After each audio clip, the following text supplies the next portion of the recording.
L'incontro di questa volta, è vero che abbiamo già fatto il primo incontro sul sacramento della riconciliazione e della confessione. Mancava un'ultima parte, però devo dirvi che è vero, ho seguito la lettera del catechismo, il compendio del catechismo della Chiesa Cattolica, però ci sono alcune cose che nonostante tutto manca, è come se non venisse fuori proprio lo spirito alcune cose mi sembra mancassero. Poi nel frattempo ho trovato anche casualmente una testimonianza di un prete che mi è piaciuta molto, è anche un po' popolare, poi tocca alcuni punti che mi sembrano interessanti. Allora, riprendiamo alcune cose per concludere l'incontro della volta scorsa, aggiungendo una cosa che mi preme, che risale alla mia esperienza personale sul sacramento della riconciliazione, e poi ascoltiamo questa testimonianza che dura meno di una mezz'ora.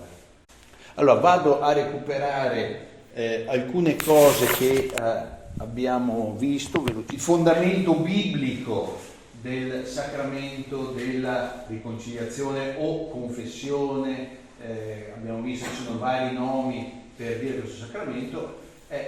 L'ha istituito, l'ha inventato, diciamo così, Gesù nel Vangelo, quando troviamo l'occasione in cui affida agli apostoli come il ministero dello sciogliere e del legare, del perdonare o no. Ecco, quello che voi scioglierete in terra sarà sciolto anche in cielo, quello che non scioglierete in terra non sarà sciolto neanche in cielo. Gli elementi, gli atti del penitente, la formula della soluzione. Ecco, dicevamo, c'è in realtà la formula senza della quale la soluzione non c'è. Ecco, perché la confessione ci sia, c'è bisogno del penitente, c'è bisogno del ministro, del prete, ma c'è bisogno anche che uno dica i peccati con la contrizione. La contrizione è il dolore per il male compiuto, che dica almeno qualcosa nel chiedere perdono, perché c'è bisogno anche della materia. È come battezzare uno senza l'uso dell'acqua, la comunione, l'Eucaristia senza il pane, il sacramento del matrimonio senza uno dei due, manca qualcosa. Ecco, così se mancano i peccati di cui chiedere perdono, perché uno non va semplicemente a raccontare le sue cose, ma va bene, è bello raccontarsi le proprie cose, ma in un'altra occasione lì c'è bisogno proprio di raccontare i peccati e non come spesso, ahimè, succede, quello degli altri. Me marito, mia moglie, i miei figli, il suo, ma quello lì ha fatto, ok, però uno deve chiedere perdono dei suoi. Quindi la materia, i peccati, e poi la formula è questa qui. Questa qui è come una grande introduzione. La formula è: e io ti assolvo. Io. Non si dice e il Signore, non si usa la terza persona. No, ma e io ti assolvo, certo, non a nome mio, ma a nome del Signore, dai tuoi peccati, nel nome del Padre, perché è la Trinità che ti perdona. E io lo faccio nel nome loro, nel nome del Padre e del Figlio e dello Spirito Santo. La preghiera molto bella è perché sottolinea, la parte precedente sottolinea il contesto su cui anche la formula della soluzione si inserisce. Dio Padre di misericordia, che ha riconciliato a sé il mondo, e come? Nella morte e risurrezione del suo Figlio, ha effuso lo Spirito Santo per la remissione dei peccati, ti conceda mediante il ministero della Chiesa il perdono e la pace. Quindi è attraverso il ministero della Chiesa e il ministro che arriva la soluzione. ecco, vi accennavo molto spesso, in tanti no, manifestano, anche parlando del più e del meno, ma io faccio fatica a vivere questo sacramento, io credo un po' per vergogna, un po' perché si fa fatica anche a fare un esame di coscienza, perché occorre darci del tempo, occorre pensare, non siamo abituati e così come vi accennavo la volta scorsa, un tempo impiegavo molte parole per cercare di spiegare, di ragionare, di dare tutte le ragioni, tutti i motivi, eccetera, eccetera, eccetera. Poi mi sono accorto che molto spesso il problema è molto più semplice, è proprio una questione di disabitudine. È una poca familiarità a vivere il sacramento rende anche difficile il viverlo, non so se si riesce a capire, e quindi molto spesso anche la soluzione è cercare di viverlo un po' più frequentemente, no? E poi alla fine dirò cosa ha aiutato anche me a viverlo in un certo modo e a viverlo anche più frequentemente. Il confessore è tenuto al segreto? Sicuramente sì, c'è proprio il sigillo sacramentale, tant'è vero che se il sacerdote, ma anche in buona fede, rompe il sigillo, cioè rivela qualcosa che ha conosciuto in confessione, è scomunicato, cioè è fuori dalla comunione della Chiesa. E quindi per essere riammesso c'è tutta un'altra fila. Anche quando conoscesse in confessione, per esempio, l'esempio classico, un assassino, nessuno sa, lo cercano dappertutto, se in confessione l'assassino venisse a confessarsi e confessa il peccato, lui non può rivelarlo, può tentare di convincere il penitente a farlo lui, a consegnarsi, ma lui, il prete, anche sotto tortura, non può rivelarlo. Andrea, in quel caso lì, se parliamo appunto di una cosa estrema, l'assassino si confessa e però non va a costituirsi, comunque viene assolto. Allora, per dare l'assoluzione c'è bisogno di intuire, di capire che uno si pente, e nella penitenza c'è anche, guarda, il perdono ti viene dato, però la questione è, cioè, alla fine della confessione c'è sempre la penitenza che viene data dal sacerdote. Non so che cosa in genere a voi viene detto, a volte, sempre, la cosa si risolve in qualche preghiera, un Pater, un Ave Gloria, un Padre Nostro, un Ave Maria. Qual è il significato? Non è che l'assoluzione dipende da se dico quell'Ave Maria o no. Torno un attimo indietro, perché nella formula dell'assoluzione, vediamo, eccola qua. Allora, e io ti assolvo dai tuoi peccati. Quando? Adesso che te lo dico e ti do il segno della croce nel momento dell'assoluzione, o quando tu avrai eseguito la penitenza che ti ho assegnato, che avrai detto il Padre Nostro, l'Ave Maria, oppure chi ruba, uno si pente di aver rubato, se ti sei sentito allora restituisci, ma dopo io non vado a verificare, a controllare, prendete le Ave Marie, hai restituito i soldi, ti sei andato a costituire, quello spetta. Allora il senso della penitenza che si dà dopo è per dare come continuità come ad una volontà di conversione, come dare continuità al desiderio, alla volontà del cambiamento. Però la soluzione accade adesso, altrimenti sarebbe come se fosse sotto condizione. Allora, io posso come prete, come ministro, esortarti ad andarti anche a costituire, a mettere in atto tutte le pratiche, le buone pratiche, per cercare di inserire in un cammino negativo, incominciare a inserire invece delle azioni buone che indicano che come una pedagogia per un cammino diverso.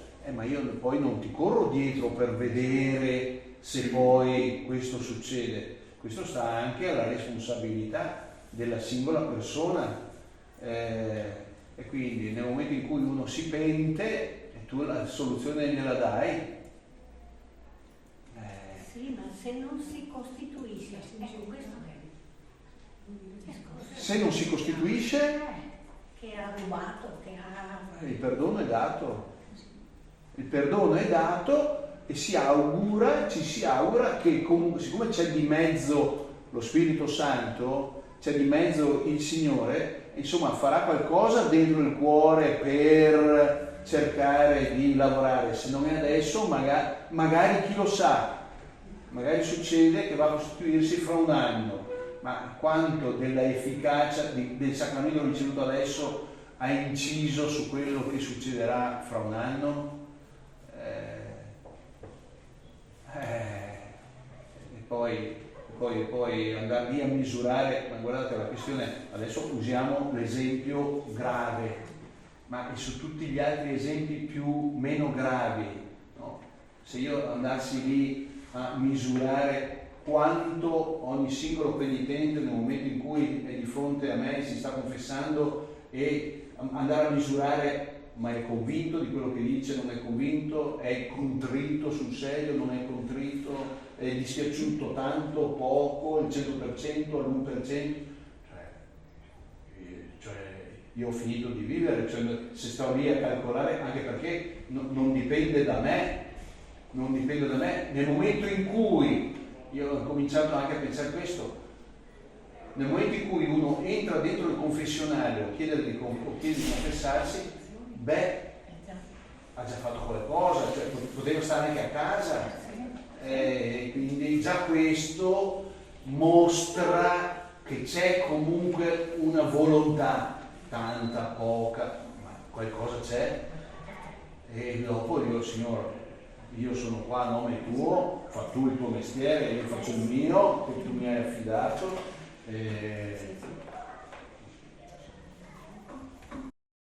Ecco, la soluzione collettiva, ne avevamo parlato la volta scorsa? No. Allora, la soluzione collettiva, la confessione, ci sono le penitenziali comunitarie. Allora, un conto è quella di prepararsi comunitariamente alla confessione poi singola e privata. Perché la confessione, il rito ordinario, l'ordinarietà è che ogni singolo poi singolarmente va e chiede perdono singolarmente dei suoi peccati con il prete, un penitente e il prete. Ci sono dei casi straordinari ed eccezionali dove viene ammessa la assoluzione collettiva, ma sono casi straordinari ed eccezionali, come in caso di imminente pericolo di morte collettiva, in caso di guerra, sotto un bombardamento tu hai la gente magari nel rifugio, e è il caso classico, o alluvione, cataclisma, terremoto, c'è una situazione, una nave che si fonda, la nave che affonda, insomma, e quindi il prete, se c'è un prete in quella situazione, ha la possibilità di dare la soluzione collettiva alla gente che è lì, che lo chiede, perché se uno non lo chiede e io mi assolvo e gli altri stanno fuori, cioè non gli può fregare di meno. Ma c'è sempre una condizione. Anche la soluzione collettiva, adesso non so se l'ho scritto qui, eccola qua, con il proposito di confessarsi individualmente a tempo debito i peccati gravi. Cioè, c'è il pericolo di morte, ma la morte non viene, non arriva, e quindi la soluzione collettiva è data, ma se quando hai la possibilità, il prima possibile, la possibilità di confessarti individualmente, lo fai individualmente senza chiedere perdono di tutti i peccati, ma di peccati gravi. Si capisce? Quindi anche la soluzione collettiva è data sempre a condizione che, passato il pericolo, ci si confessi. Ci sono dei sacerdoti, mi viene raccontato, che abitualmente amministrano il sacramento, la soluzione collettiva. Deve essere una cosa straordinaria, perché questo educa. Che lavoro c'è se uno continua a avere soltanto una soluzione senza fare l'esame di coscienza, senza prendere coscienza del proprio male, dei propri peccati, e senza provare neanche fare la fatica di dover in qualche modo dire, è questo che anche educa.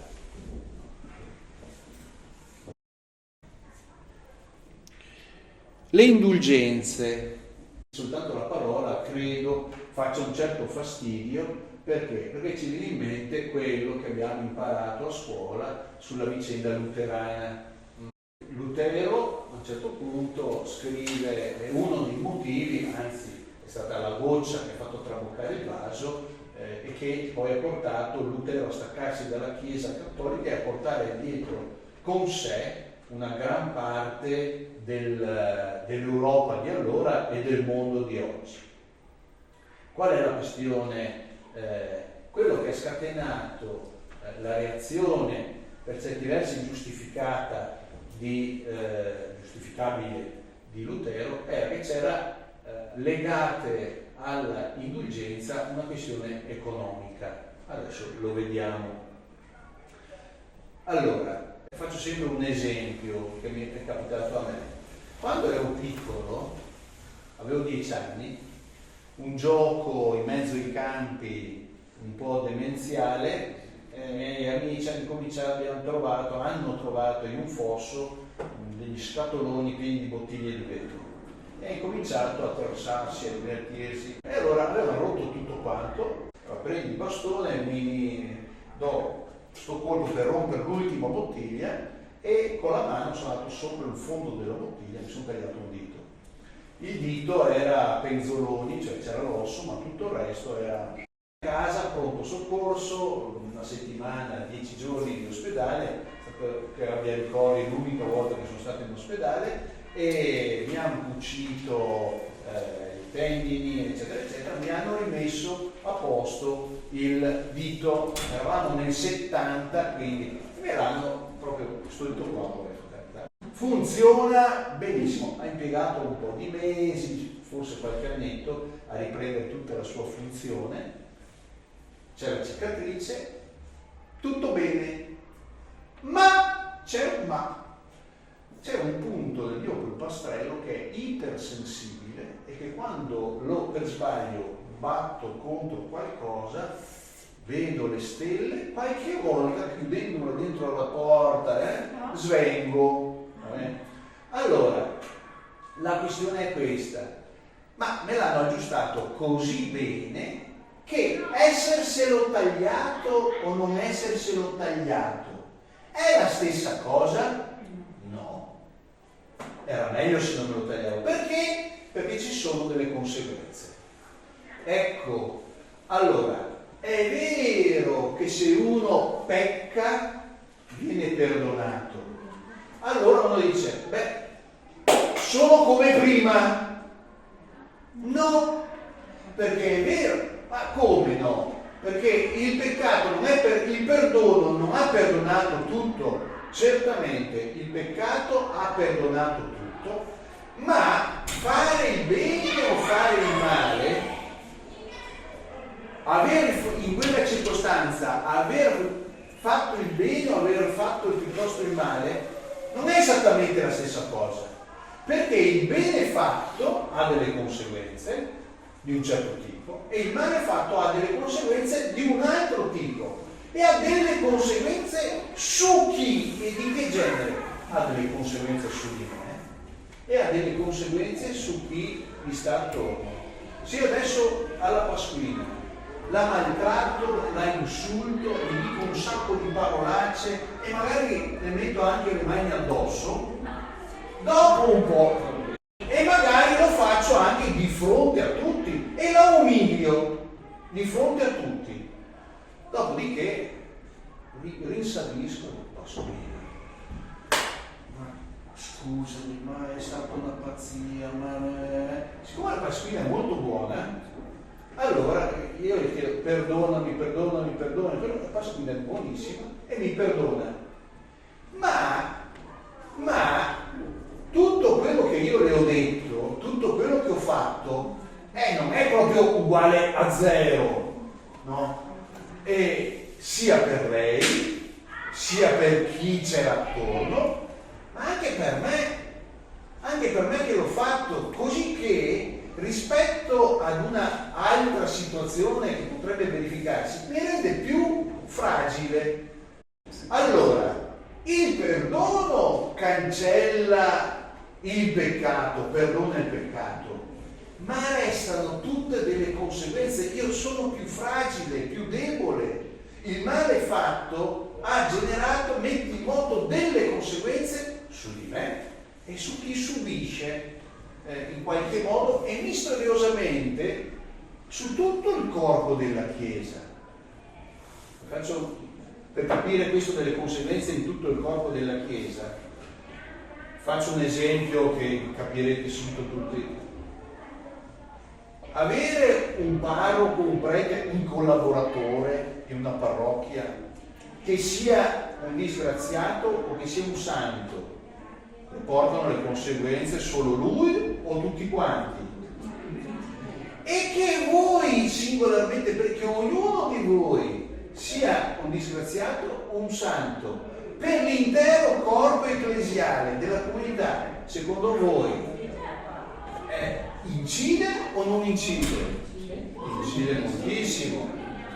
L'indulgenza è questa, in particolare in momenti, per una grazia particolare che viene concessa dalla Chiesa, in alcuni momenti, alcuni giorni, alcuni tempi, in alcuni luoghi, viene stabilito che, visto che il male ha delle conseguenze, anche il bene ha delle conseguenze, il bene in qualche modo fatto dai santi. Quanti santi anonimi, no? A volte si dice le mamme, i sacrifici delle mamme, ma va tutto buttato via? Ecco che c'è come un tesoro che è accumulato di santità che ha messo in campo Gesù Cristo, la Madonna, i santi, eccetera, eccetera, eccetera, a cui far riferimento, di cui beneficiare. Ecco, la Chiesa mette a disposizione come una possibilità di una guarigione non solo dei peccati commessi, quello per la cancellazione dei peccati c'è il sacramento della riconciliazione, ma anche delle conseguenze. L'indulgenza plenaria, ecco, le conseguenze c'è come un termine, si usava il termine pena, no? Che si sconta poi dopo la morte nel purgatorio. Il purgatorio esiste, ma non si può quantificare in giorni, mesi, anni, perché nell'aldilà la misurazione del tempo è diversa che dall'anni qua, ok? E quindi un tempo l'indulgenza si quantifica ingenuamente, diciamo così, si quantificava. Succede anche nei nostri capitelli in giro, avrete visto dei crocifissi, dei capitelli dove chi recita un'Ave Maria davanti a questo capitello, 3 mesi di indulgenza, 15 giorni di indulgenza, vuol dire che hai 30 giorni di sconto nella pena del purgatorio. Ora queste cose qui dal 67 in poi, da un documento di Paolo VI, si parla soltanto di indulgenza plenaria, cancellazione totale anche delle conseguenze, oppure parziale, senza star lì a quantificare giorni, mesi, anni. Quindi l'indulgenza è una cosa bellissima a cui far riferimento e di cui far tesoro, perché allora quali sono le condizioni? Che è un cammino di conversione. Le condizioni che sono quella di confessarsi entro la settimana, la visita di un luogo, che può essere il santuario, che può essere il cimitero nel giorno dei morti, che può essere la chiesa parrocchiale in alcuni momenti, o alcune chiese giubilari come in quest'anno. La visita di un luogo con la recita di alcune preghiere, in genere sono il credo, il Padre Nostro e una preghiera secondo l'intenzione del Papa. Che cos'è sta preghiera secondo l'intenzione del Papa? È una preghiera qualunque, quella che tu vuoi, ma dicendo il Papa in questo momento sarà preoccupato di mese in mese, c'è anche un librettino che comunica di mese in mese quali sono le intenzioni del Papa, cioè il Papa dice le preghiere di questo mese siano tutte indirizzate per questa situazione particolare. Ecco, una terza preghiera secondo l'intenzione del Papa, essendosi comunicati partecipando all'Eucaristia entro la settimana, con la confessione entro la settimana, con l'intenzione di evitare una condizione che solitamente non si ricorda, con l'intenzione, con il proposito di evitare, di fare tutto il possibile per evitare anche i peccati veniali. Ora che uno ci riesca, questo è un altro paio di maniche, ma uno tenta. La perfezione non è riuscire, la perfezione è tentare e ritentare.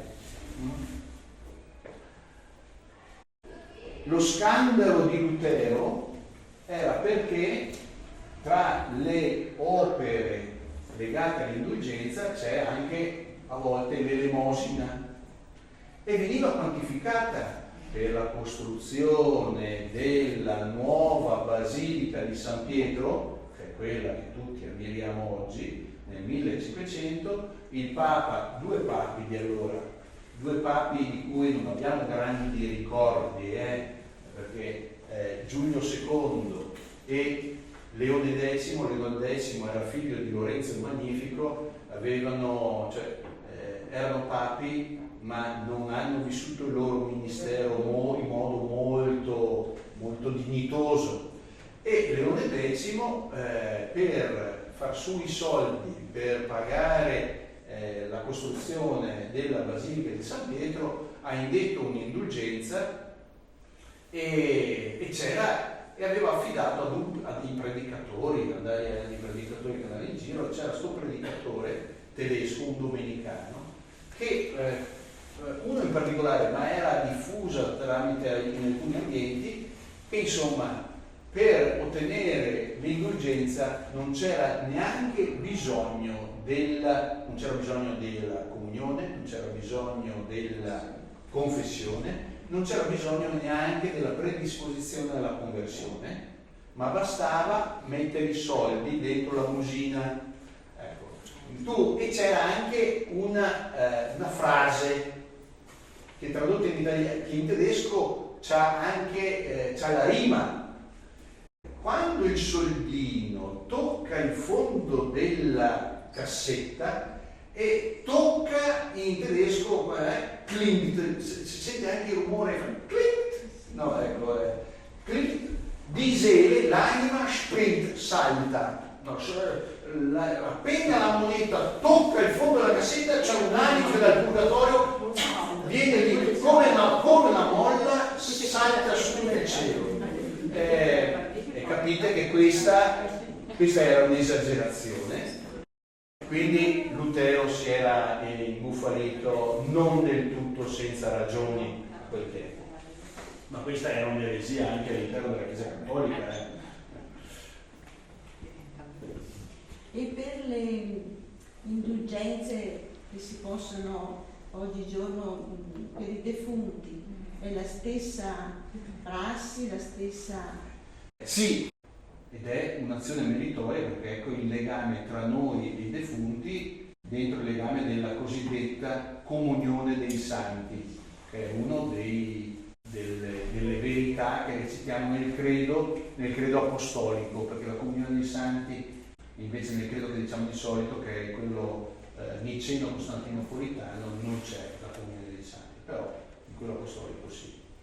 La bellezza del sacramento. C'è un momento nella vita in cui poter essere, raccontarsi per quello che si è, senza dover fingere, senza dover in qualche modo nascondersi, dire le cose in un certo modo perché altrimenti l'altro capisce. Io mi sono accorto, adesso perdonatemi, ma ho visto che non è così facile, non è così semplice neanche tra marito e moglie, molto spesso, ecco, è possibile che essere trasparenti, un momento, un tempo, un luogo in cui essere senza veli, senza maschere, senza finzioni, dire e dirsi per quello che si è, chiedendo perdono anche delle proprie miserie.